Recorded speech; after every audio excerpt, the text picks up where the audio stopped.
Trauma. Everyone has it. No one talks about it.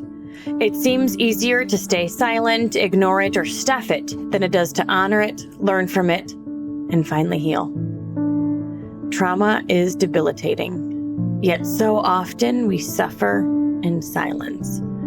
Trauma is not meant to be battled alone, and we are no longer going to suffer in silence. Together, we are creating a safe place to speak, to share our stories, and grow our strength as we heal. Together, we are giving a voice to those who have been silenced, bringing darkness into light, and letting God use our stories. Today, we find ourselves again. We relight our spark and let it light up the world. Stop SIS is a nonprofit organization dedicated to educating on issues of trauma and trafficking, as well as the amazing power of the healing journey. Welcome to Stop SIS.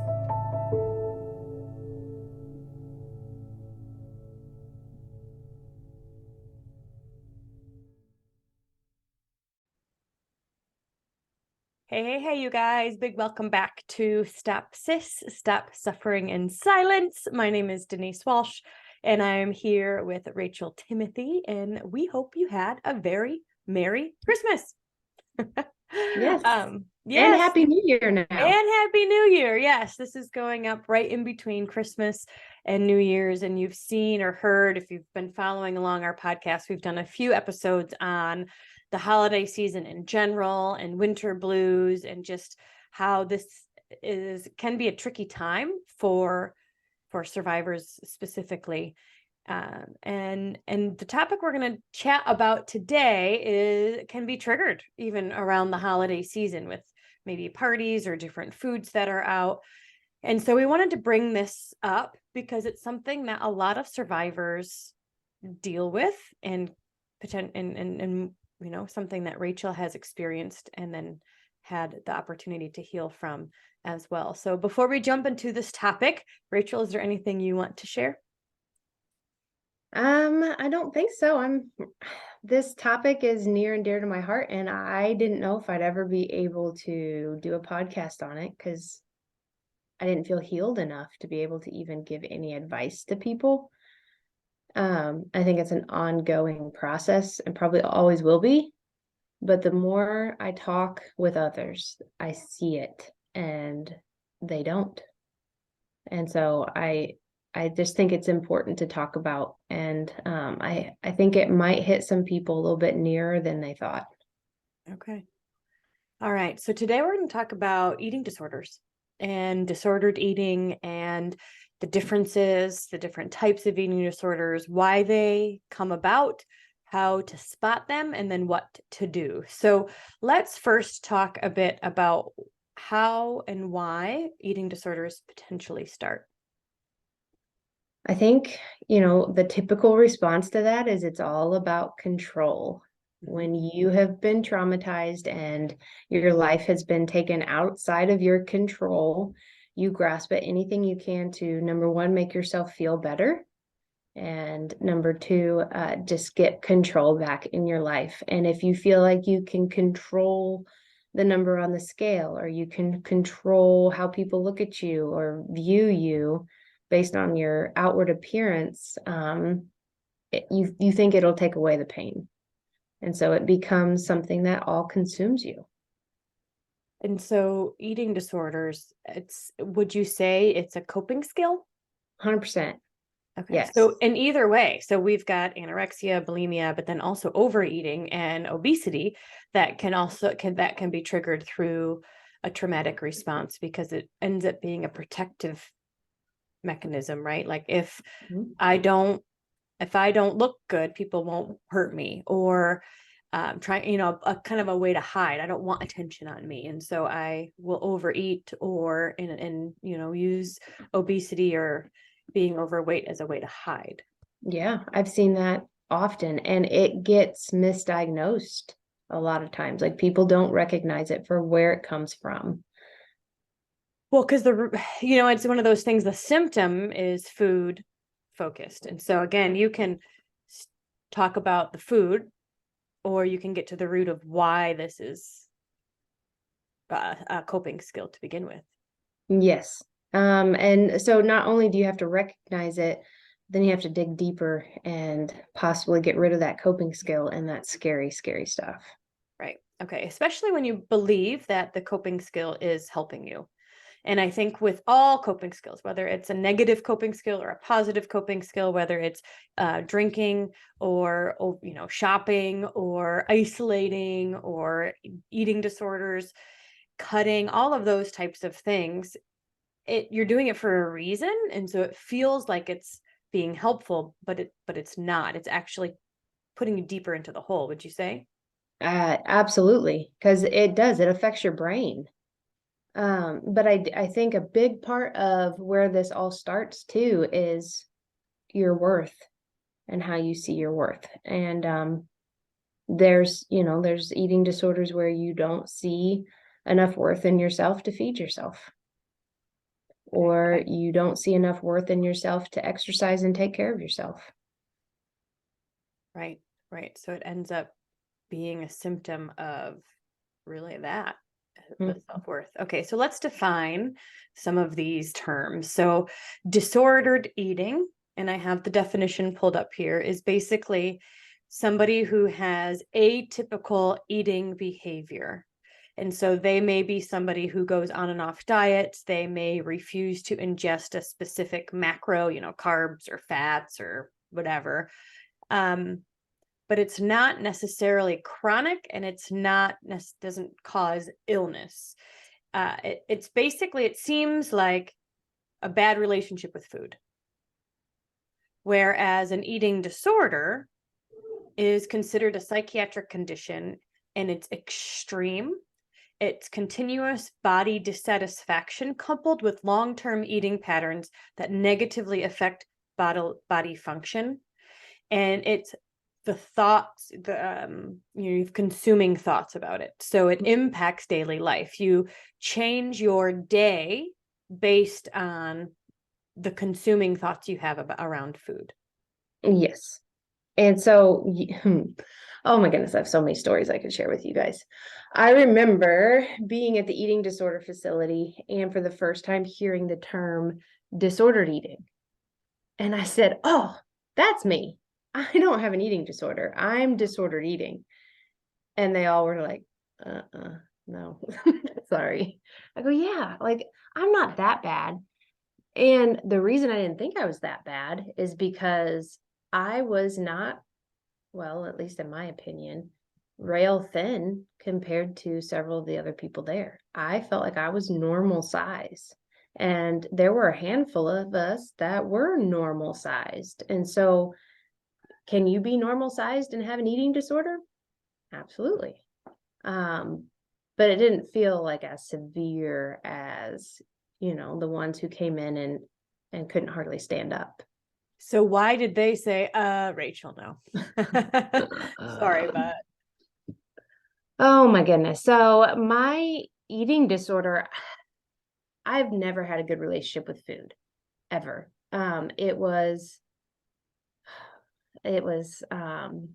It consumed my thoughts even as a kid.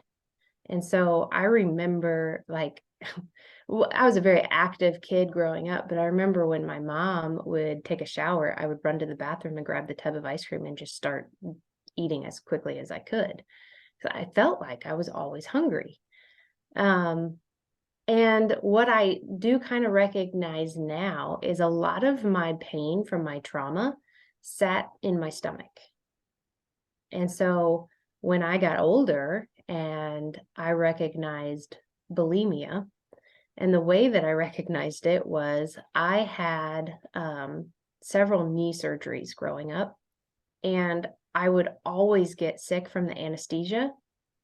And I got so many comments around the fact that I would lose 20 pounds in a week after having a knee surgery.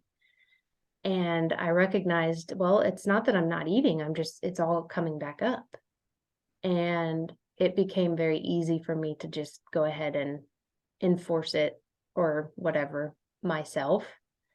And I would go in spurts of it. I found out my senior year of college when I was doing it maybe once a month, like not often, maybe once a month. But I found out my college roommate battled it too. And us being in that together probably wasn't a great spot to be. We were both college athletes, which I found out that, I mean, there's a lot of emphasis on your body as an athlete. And so, I mean, it was to the point where in college, if you didn't weigh a certain amount, you didn't play. And so there was just a lot of emphasis on weight, on the way that you looked. I heard it all the time, and maybe I heard it the same as everybody else, but it felt louder in my head and it stuck with me. But what I also have recognized is the vomiting helped the pain in my stomach.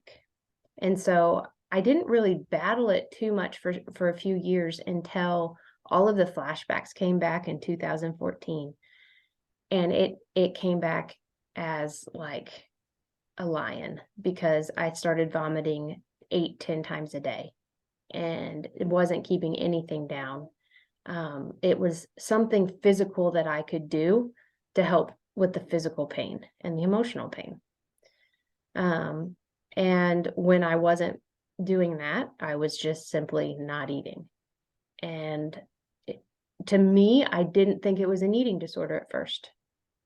For several years, I didn't think it was an eating disorder. I remember going to the doctor because I'd had a chronic headache for about 6 months. And I said, yeah, I do throw up, or I just don't eat. Probably not the healthiest thing to do. I said, but hey, at least I'm not coping with drugs or alcohol.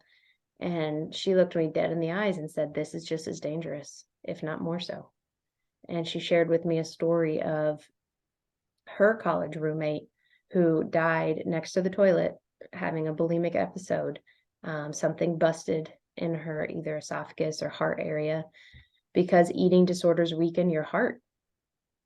And I was to the point where every time I was forcing myself to throw up, I had that image in my head of, will this kill me? And it still didn't stop me. How else was it impacting other areas of your life? Did you sleep? Were you tired all the time? Did your kids notice? Like, how did this impact other areas? So it goes back to your question of what are you pretending not to know? And I mean, I was pretending not to know that I had an eating disorder. I was pretending to think that my kids didn't notice. And they maybe didn't notice that it was an eating disorder, that mom was missing meals or whatever, as much as they noticed I was tired. When I would stand up, the room would go black and I would have to take a second. I couldn't be active with them like I wanted to be. I was grouchier. I mean, and in my mind, I'm blaming it all on the flashbacks. I'm blaming it on the triggers and the trauma. But I was coupling it with an eating disorder that magnified it even worse.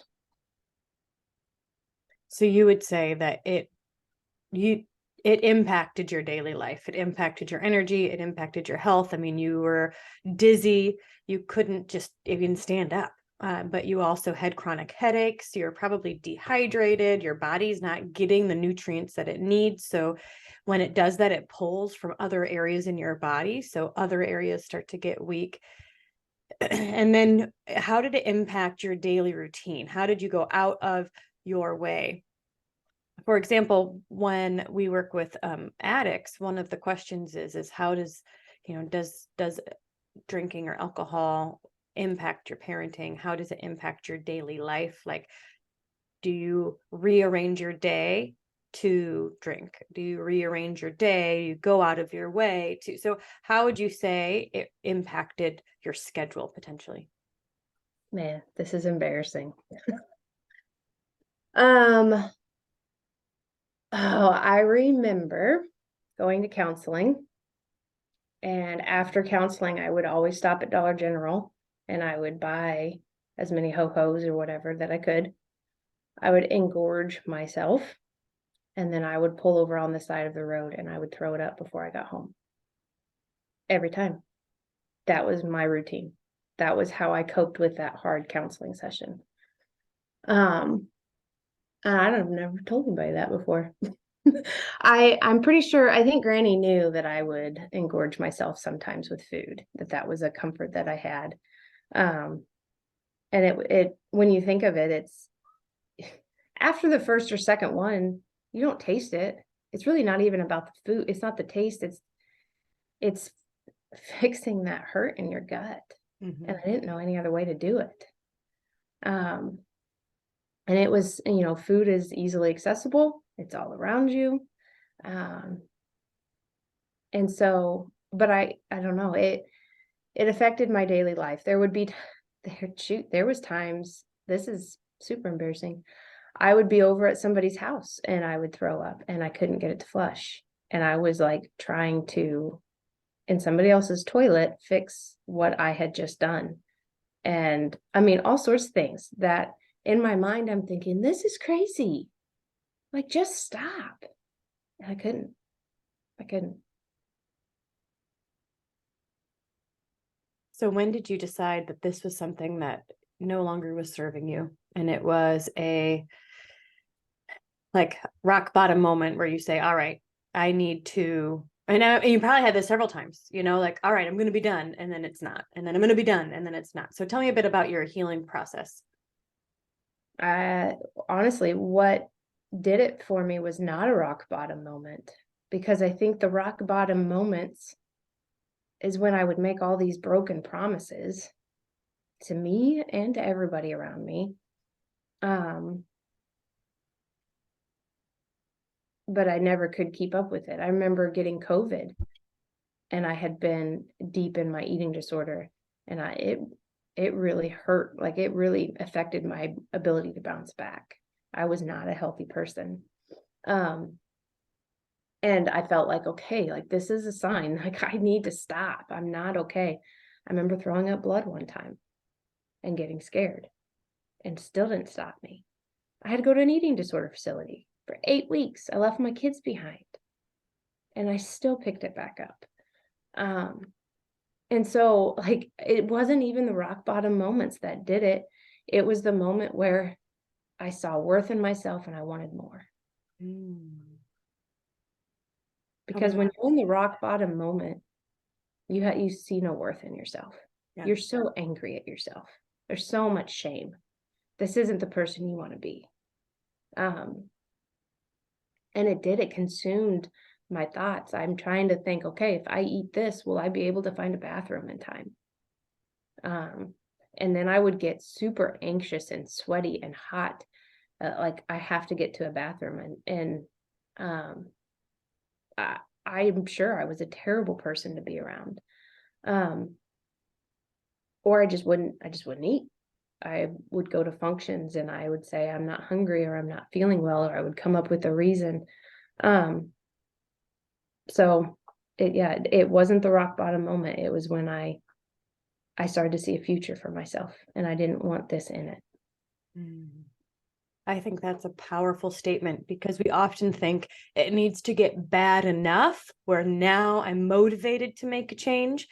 But you're right. It can be bad enough, but I still am shaming myself. I feel guilt. I have unforgiveness. I don't see myself as somebody healthy and strong and vibrant. I see myself as somebody who deserves to be suffering. Yes. And until that self-worth is switched, I think you'll probably always go back to that normal. We talk about how in self-sabotage, you get a couple steps outside and you'll always go back to what feels comfortable, even if you don't like it. And so one way to create a new pattern is to grow that vision of yourself so that it pulls you and you're excited about it. And you have this vision for your future that pulls you farther out than you would on your own. And then to level up your normal, where when you do snap back, it's not taking you down these unhealthy habits trails. Yeah, absolutely. And I think something that didn't help me any is I would go to the doctor and my blood work would be fine. Okay. I remember saying to Granny one time, like, my blood work's absolutely fine. I must not be that bad. I mean, yeah, the only thing that was bad was I'm dehydrated. And I remember saying, but everybody's dehydrated. And she goes, no, it's not true, but it's those lies that you tell yourself. But then knowing like my blood work's fine. In my mind, I wasn't super thin. In my mind, I was still keeping up with my day. It was okay. I didn't think I could live without it. And so like I see the extreme behaviors now, but back then it was just my normal. Mhm. But now when I talk to people and I hear the all-consuming thoughts of the scale or measuring their waist or how they look like on camera or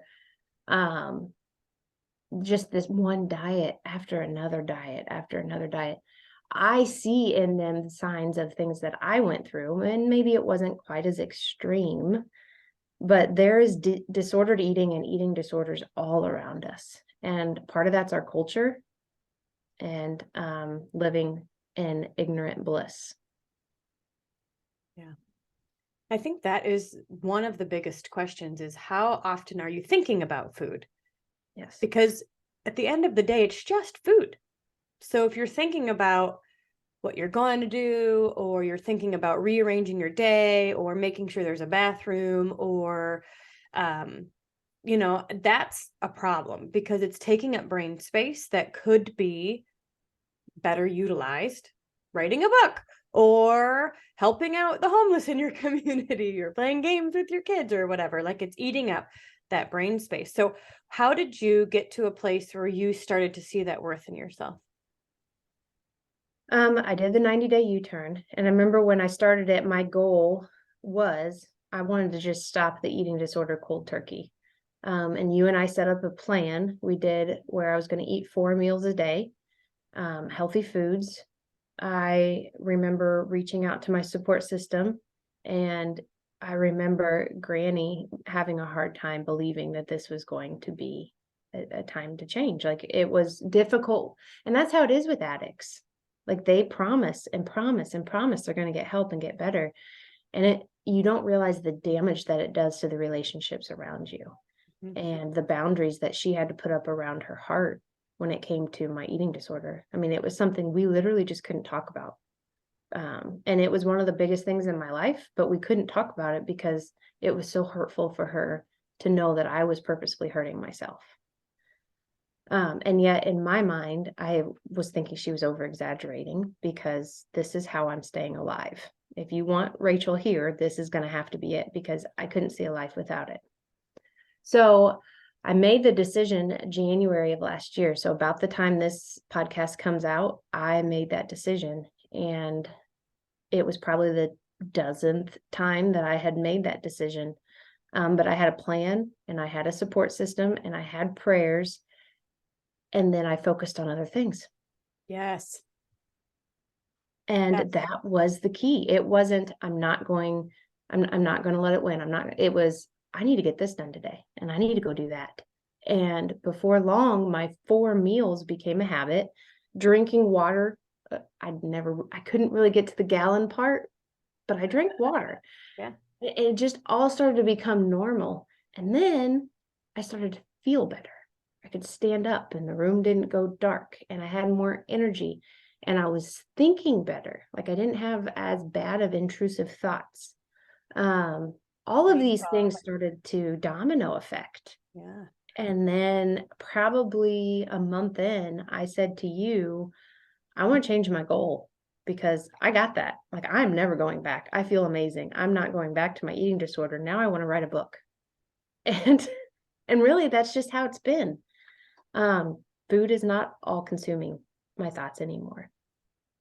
There are times when my gut hurts from pain and the thought comes to my mind of the old ways, but then I remember how awful I felt afterwards. And so it's been a huge shift, and I think it's probably 10 years in the making of trying and failing and trying and failing. But when I got consumed with other things, it faded in the background. Right. Because what we think about becomes bigger, right? So, I mean, imagine you guys, do not think about a big elephant in the room. What did you just imagine? You just imagined a big elephant in a room, right? And so our brain, so if we're saying, I'm going to stop the eating disorder, I'm not going to throw up today. It doesn't, your brain is still focused on that. And so what we did is we gave you something else to focus on. And that was, what does a healthy Rachel look like?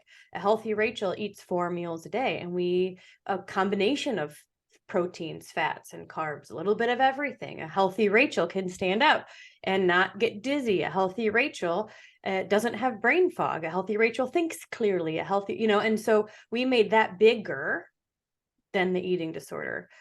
But what's interesting is that the pain didn't, like, you still had that stomach pain sometimes. So you had to learn a new way to cope with that pain if you weren't going to go back to those old habits. So what did you do?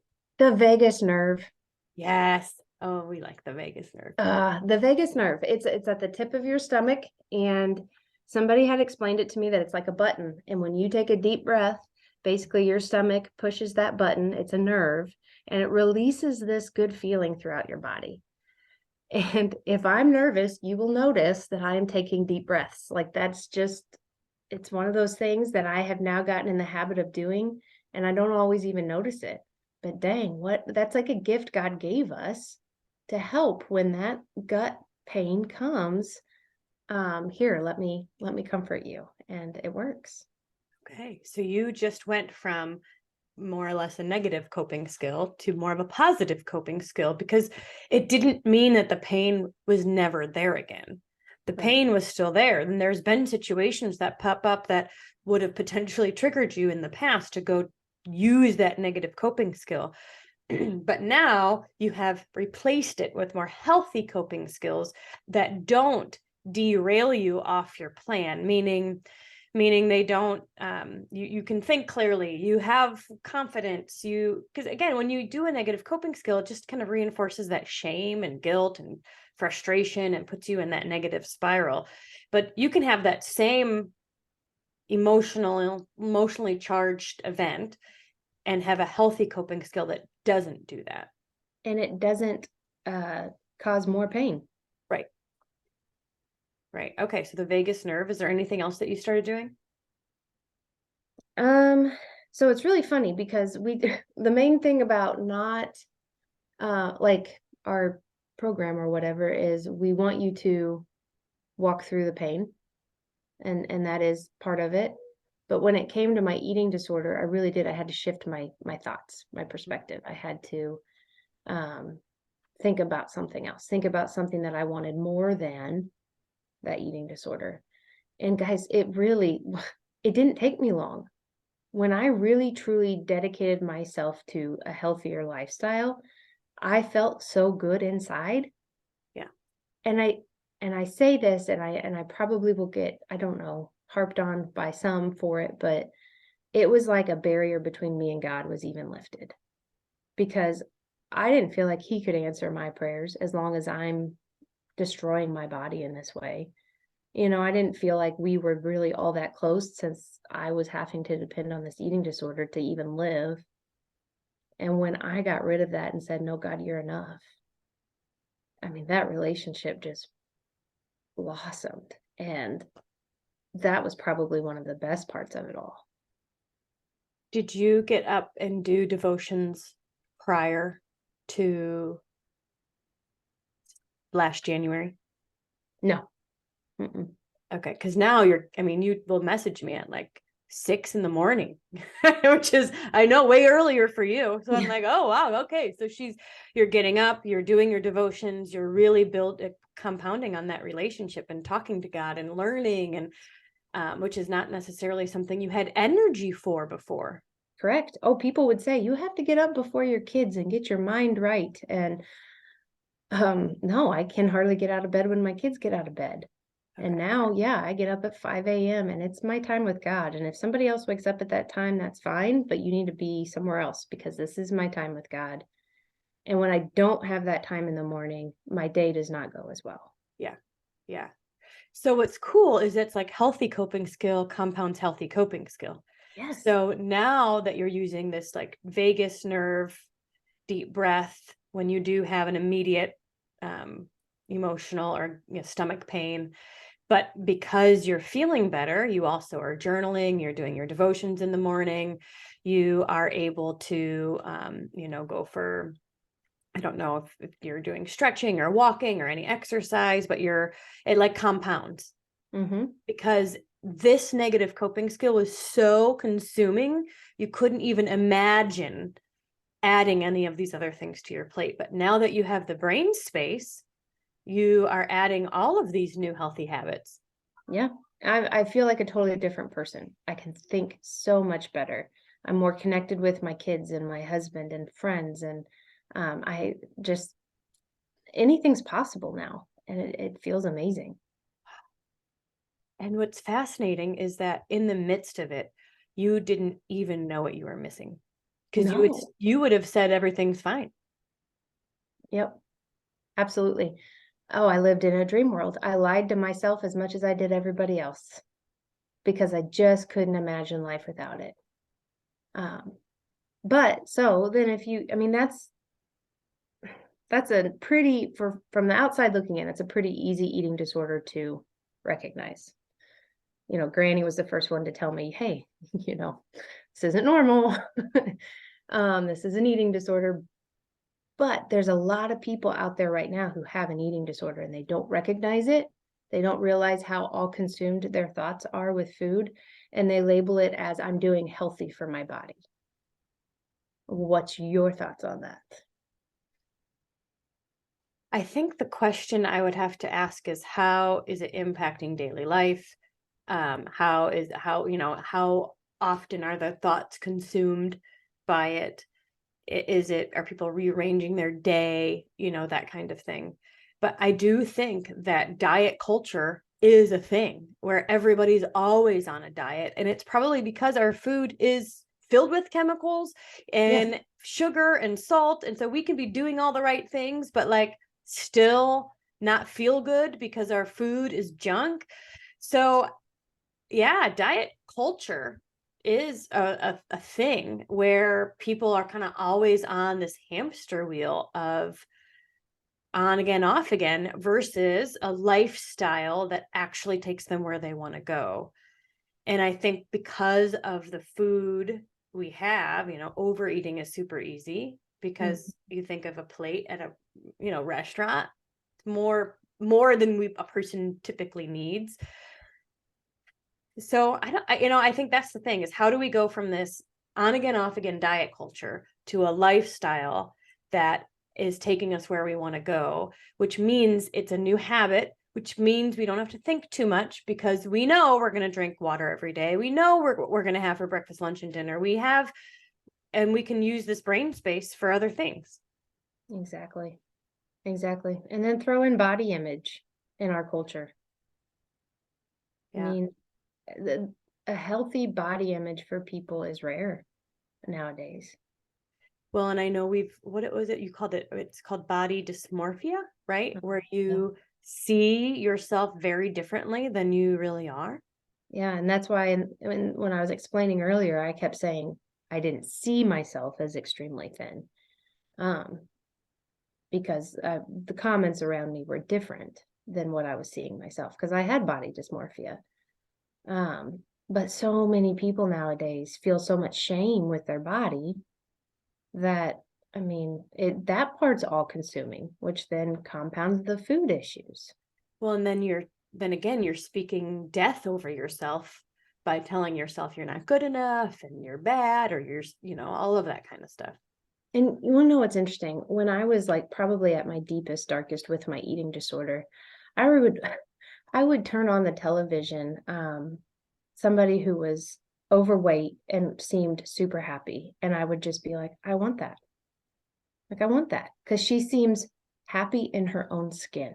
It doesn't matter what she looks like. Like she is content with who God made her to be. And that's what I wanted. It's what I longed for. And she wasn't near the size that you would consider appropriate or whatever in America. but on the inside, she was healthier than, you could imagine. So it's just funny that that's what I would turn on and watch because that's what I wanted.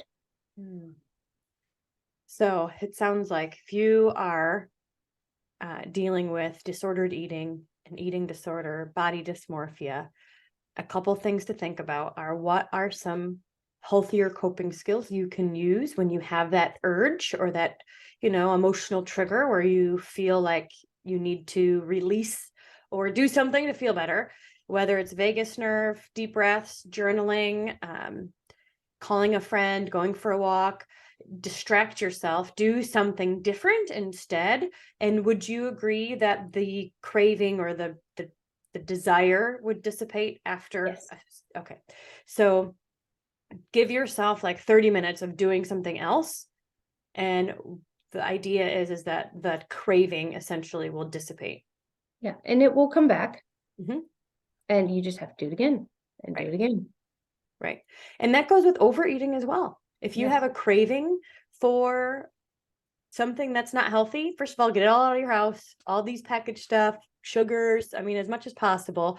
I do believe in balance. So like not sugar is not all bad, but we don't need it in everything.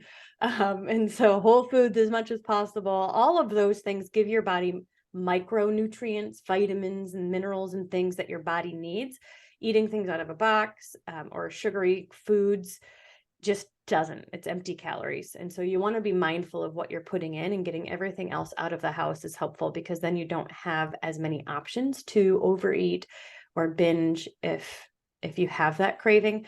And then do something for half an hour to distract yourself so your body can because it's essentially your body is in these habits as well. You know what I mean? It's like you have these thought habits, but you also have your body has these habits and it's firing hormones, and leptin is, there's all these little hormones that make you feel hungry and full and all these things. So we want to kind of retrain your body as well. So you want to allow that trigger to come, do the healthy coping skills to allow it to come back down, and then it will learn that this is our new normal, that we don't act in this way anymore. And would you say that those emotional triggers are less intense over time? Yes, absolutely. At least they are for me. Now, I will say be mindful of triggers because I know, and I don't know if this is right or wrong, but I know if I eat sugar, I will be triggered to go back to my old lifestyle. Yeah. And I don't so I just haven't. I haven't even gone there. I haven't eaten a piece of cake. I just don't do sugar. Good. Because I know no, I'm scared. I'm scared that it will ignite that eating disorder within me. That I think is probably going to be lifelong. It's just And my I think tendency. if you were to say to me, Denise, I am not going to eat spinach or salads or vegetables because I'm afraid, then I would say, well, you kind of need those things. Like those are important. You need to have healthy vegetables. But like sugar is not a necessity. Right. But So our it's okay if culture, there's people that have been sugar free for 20 some years and they're super healthy. So yeah, that's not something where I would say, let's get back to eating sugar. I would say, good for you. but our culture says, oh, come on, you're at a party, don't be rude, eat the cake. Right. Right. And I mean, I've literally just had to say I can't because I don't know what it will lead to. Mm-hmm. And so I don't know if or when I will bring that back into my diet, but for right now, I am eating, meats and just lean protein and vegetables, and I feel full, I feel content, and I'm not consumed with, well, what am I going to eat next? I very well know. Yeah. Awesome. Awesome. So, but you're right. And I wonder if there's other sort of triggers. Once you know, then you can either work to heal that trigger, meaning make it a little fly on your shoulder, like it doesn't bother you as much anymore, or just not put yourself in that situation. Yeah. And I think, ironically, diets can be triggers for people. How many diets have people failed? Right. And here I am trying it again, and your emotional, I mean, your confidence, your self-esteem, all of that gets demolished in the process if you don't succeed to whatever your expectations are for yourself.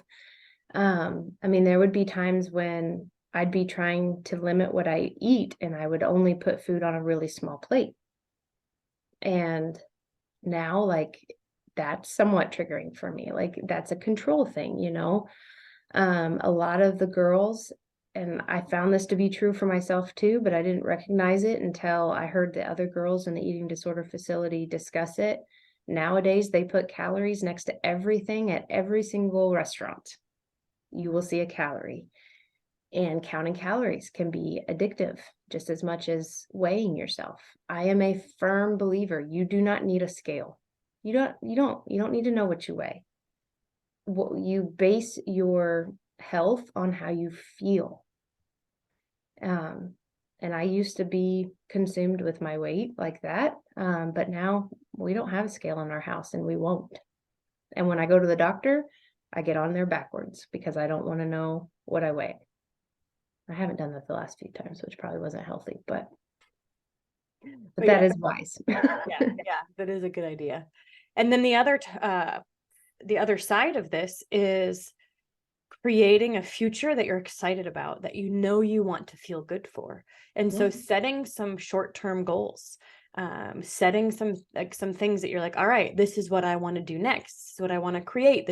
I want a new job. I want to get a raise. I want to create something. I want to, setting that goal that then you get to reverse engineer and create the plan for, and then creating supports to help you execute on that plan gives you something else to focus on and something that you're excited about, which will then, the longer you stay in this new habit, hopefully the eating disorder continues to fade away.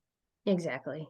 And I mean, picture yourself, if you have kids, sitting down with your kid and them saying they have body image issues. I mean, how are you going to be able to talk truth to them if you yourself are sitting there real thin or not healthy, or you haven't taken care of yourself? They're not going to believe anything that you say. And I think that was one of the things that was eye-opening for me as my daughter was getting older and I started to hear her make comments about her weight. And she was 8, like, how am I supposed to speak truth to her when I'm living this lie? So, I mean, those conversations are hard, and we like to think that they really aren't going to affect our kids. They do. They absolutely do. Even, I'm noticing emotional eating in my kids now. And eating disorders are a generational thing. And so addictions are generational. We talked about in the past, things that maybe your kids don't see, but through DNA, it impacts them, or through the, actions of yourself, that it impacts them. So the healthier version of you will mean a healthier version of them. So I know when we did the family tree exercise, I noticed that obesity runs in our family with, my parents, cousins, and even extended family.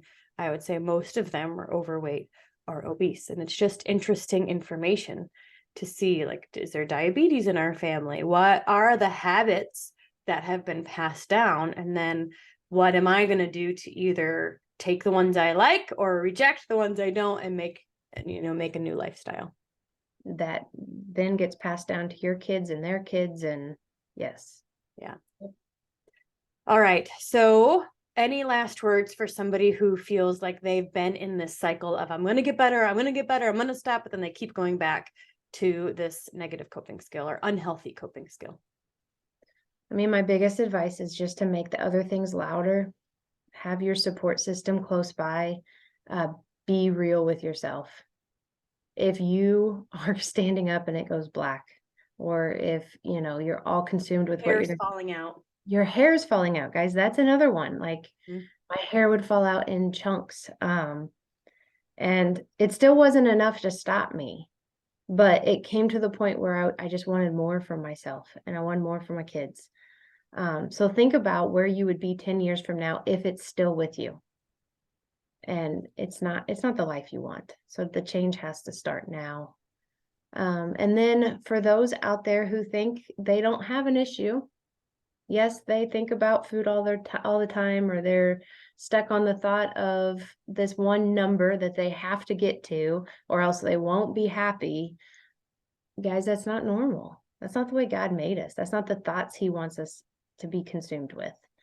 And I think we try to trick ourselves into thinking, no, that's just me taking care of myself. That's just me being healthy. What's being healthy is following the path that God has called you on and focusing on that, and the other things will fall into place. Amen. All right, you guys will have an awesome New Year's Eve.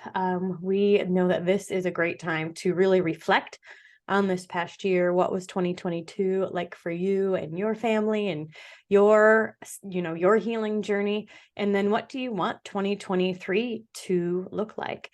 If you are interested in getting support in your healing journey, we've got a couple ways to do that. Number one, we have 90-day U-turn. We're going to start up again in January. We typically run this program 2 to 3 times a year. And then we also have a new trauma program that's going to be launched in the next month or so, and that will be available through Amazon. And so we'll be in connection with you on what that will look like and how you can be a part of that. We're going to offer several different ways that you can stay in connection with us while you're going through the program, or you can do it completely on your own. So there's a lot of options with that. So we'll be in touch and let you know when that is launched. I'm trying to think what else. We've got lots of things happening this year that we're planning on, but we'll announce them one exciting thing at a time.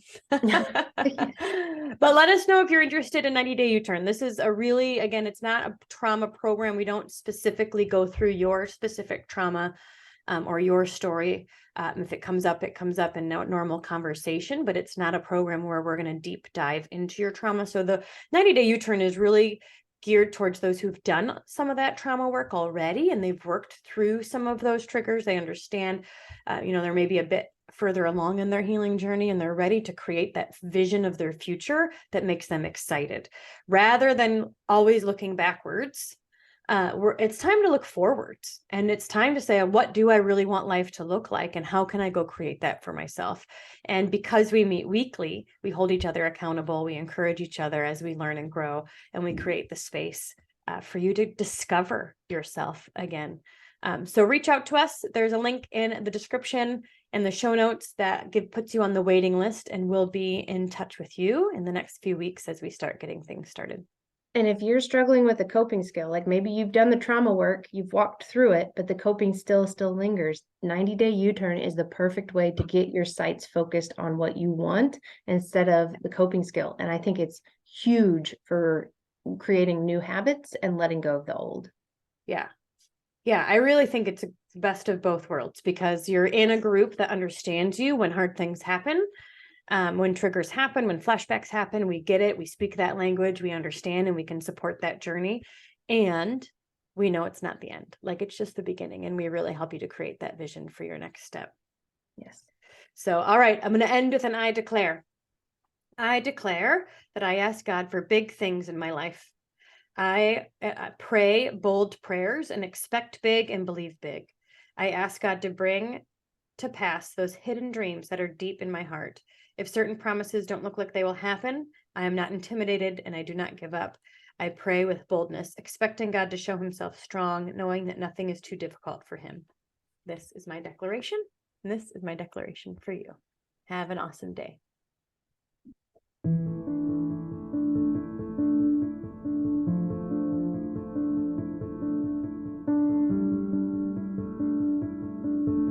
Thank you so much for listening to this powerful episode of Stop Suffering in Silence. If you are interested in booking Rachel to speak at your school, your church, or on your podcast, then please email OpenBlindEyes@protonmail.com. If you are interested in sponsoring a survivor on their healing journey and would like to donate to Stop SIS, then please check out the link in the description box or show notes below, or you can email stopsis@protonmail.com. And finally, if you are currently suffering in silence, or you know somebody who is, whether they're dealing with a current trauma or one from the past, then we will always recommend that you reach out to your local resources and find a counselor that you can trust, because nobody is meant to suffer alone. Have an amazing week, and thank you for being here.